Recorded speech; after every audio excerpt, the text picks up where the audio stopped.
Olá a todos!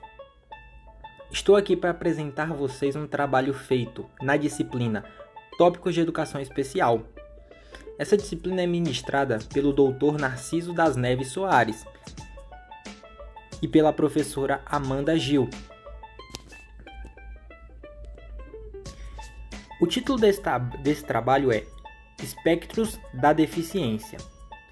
Os autores desse trabalho são Felipe Cândido da Silva, Cidiel de Jesus Braga, Felipe Santos e Samuel Wagner.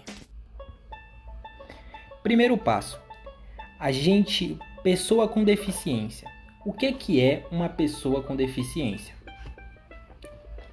Uma pessoa com deficiência é aquela que tem impedimentos de longo prazo, de natureza física, mental ou sensorial, em interação com diversas barreiras, então ela vai interagir com muitas barreiras, podendo restringir sua participação plena e afetiva, tanto na sociedade quanto na escola.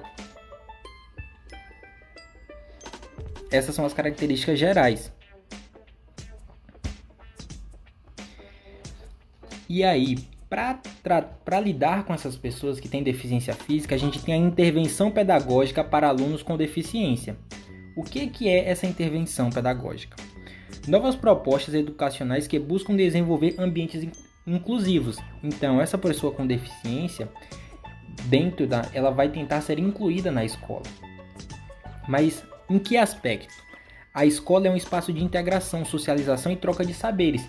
Então, a escola vai tentar usar a diversidade que é encontrada na escola para enriquecer as crianças. Então, essa criança que tem uma deficiência, ela vai produzir para a escola diversidade. Ela não vai ser vista como uma criança que produz limitação, mas sim uma diversidade. Então, as intervenções pedagógicas vão tentar trabalhar isso e formular um ambiente onde essas crianças com deficiência, seja lá qual elas forem, consigam trabalhar e aprender junto com todas as crianças e consiga evoluir normalmente. Intervenção pedagógica, deficiência visual, baixa visão. Observar se a luz está bem distribuída em salas e corredores, sem que haja sombreamento para não prejudicar o campo de visão do aluno e ele se sinta mais confortável. O aumento do contraste favorece a percepção visual. O mais comum a ser usado é o contraste preto no branco, ou seja, se a lousa for preto, escreva com o branco, e se a lousa for branco, escreva com o preto. A percepção de cores varia de caso em caso. Em geral, as cores mais fortes são percebidas com mais facilidade. O tamanho das fontes deve-se optar sempre pela letra maiúscula. É mais difícil para aluno com baixa visão a leitura de letra cursiva. Material de uso coletivo deve ser fonte 24, Arial ou Verdana. Deficiência visual, cegueira. Estímulo táteis, que são seu foco principal. Temos o sistema Braille, composto por 6 pontos em relevo, que forma 63 combinações. Com o sistema Braille, é possível fazer letras, números, símbolos químicos e matemática.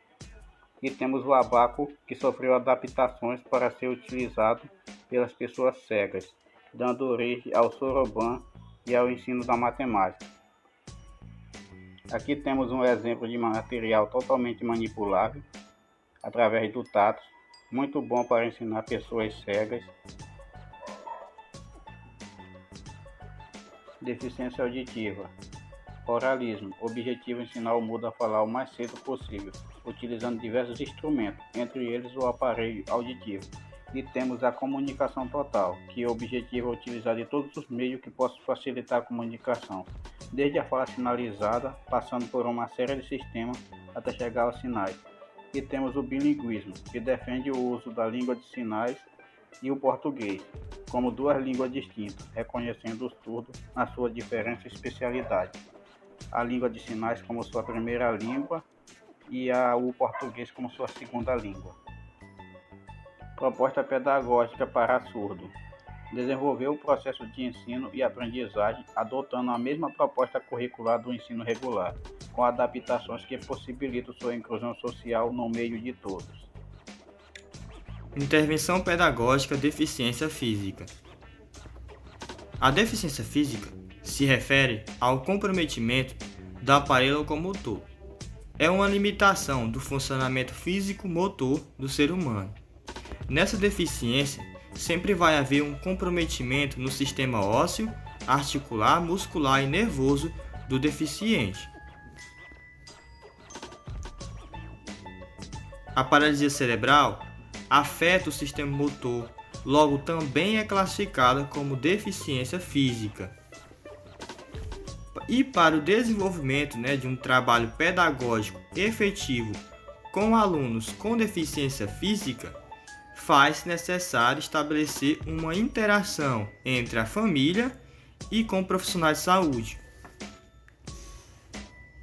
É necessário também possuir recursos como a prancha, que é uma forma alternativa de comunicação, pois há pessoas com paralisia cerebral grave que não conseguem falar.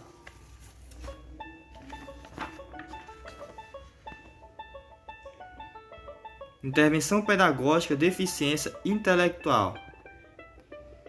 Ainda falando da prancha de comunicação, que funcionam como uma série de imagens onde o aluno pode expressar o que ele deseja, ela vai ser de muita utilidade para deficientes intelectuais. Pois a deficiência intelectual é um transtorno neuropsiquiátrico que pode afetar a comunicação do indivíduo. Intervenção pedagógica, deficiência múltipla. O que é? É quando envolve a associação de duas ou mais deficiências do mesmo indivíduo, sendo ela intelectual, visual, auditiva ou física. Nessas condições, a intervenção deve ser planejada com base nas deficiências apresentadas. O professor tem um papel fundamental nessa organização, mas como o professor vai fazer isso? Primeiramente, cabe ao professor motivar e organizar interações e formas de comunicação com a criança, integrando-a aos grupos. Ajudá-la a explorar o meio de brincar ativamente. Adaptar as atividades de linguagem, atividade de pesquisa e artes para participar ativamente. E principalmente evitar subestimá-la ou superprotegê-la. Escolas exclusivas buscam garantir ambientes acolhedores, de que valorizam a diversidade e a potencialidade dos alunos. Agora eu deixo uma reflexão. A intervenção pedagógica para alunos com deficiência é responsabilidade apenas dos professores? Não. As escolas inclusivas devem adaptar seus currículos e contribuir com a formação continuada para atores pedagógicos envolvidos no processo de ensinar e aprender em busca de uma educação justa e igualitária.